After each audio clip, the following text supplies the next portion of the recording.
Halo guys, bicara soal hal yang real atau yang harusnya diketahui oleh masyarakat, saya rasa salah satunya adalah ini, tentang bagaimana pengelolaan APBN 2025. Jadi pengelolaan APBN 2025 ini diperkirakan akan mengalami defisit hingga 662 triliun.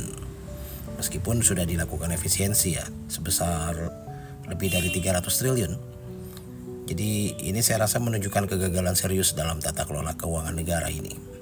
Jadi ini bukan cuma sekedar soal angka defisit yang melebar, melainkan cerminan dari ketidakkonsistenan dan ketidakmampuan pemerintah, khususnya Kementerian Keuangan di bawah Ibu Sri Mulyani dalam mengelola anggaran secara efektif dan berkelanjutan. Nah, kira-kira apa ya sebabnya?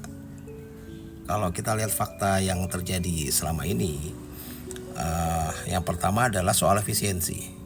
Jadi efisiensi anggaran maksud saya ini ternyata hanya cuma sebatas retorika kosong belaka gitu ya.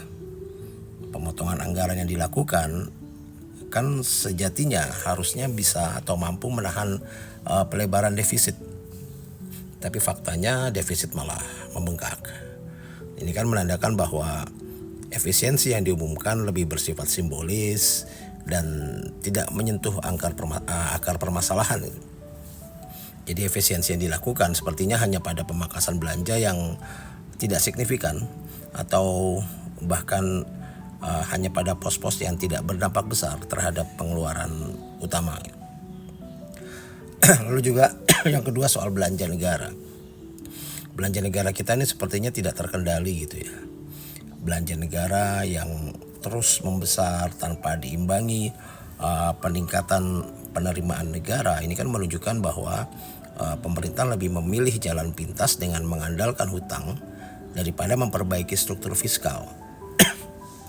Dan ini sangat berbahaya karena menambah beban hutang yang akan membebani generasi mendatang dan tentunya akan mengancam stabilitas ekonomi jangka panjang nantinya.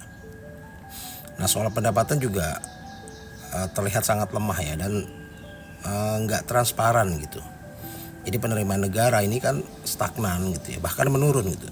Serta perpindahan pembukuan penerimaan tetap ini memperlihatkan lemahnya manajemen pendapatan negara.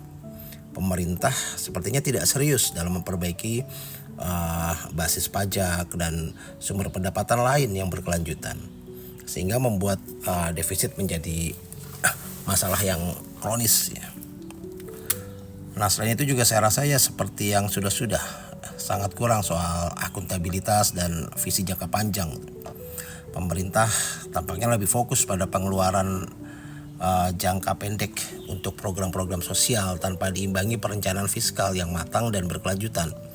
Ini kan menunjukkan kurangnya visi strategis dalam mengelola keuangan negara yang justru akan memperburuk kondisi fiskal di masa depan. Ya, jadi saya rasa efisiensi anggaran yang dilakukan ini hanya ya semacam alat legitimasi lah tanpa hasil yang nyata itu. Pemerintah harusnya segera melakukan reformasi fiskal yang menyeluruh, meningkatkan transparansi dan akuntabilitas serta mengendalikan belanja negara agar tidak terus membengkak. Jika tidak, maka defisit APBN yang melebar bukan hanya akan menjadi beban ekonomi, tapi juga bukti kegagalan pengelolaan keuangan negara yang akan merugikan seluruh rakyat Indonesia. Salam.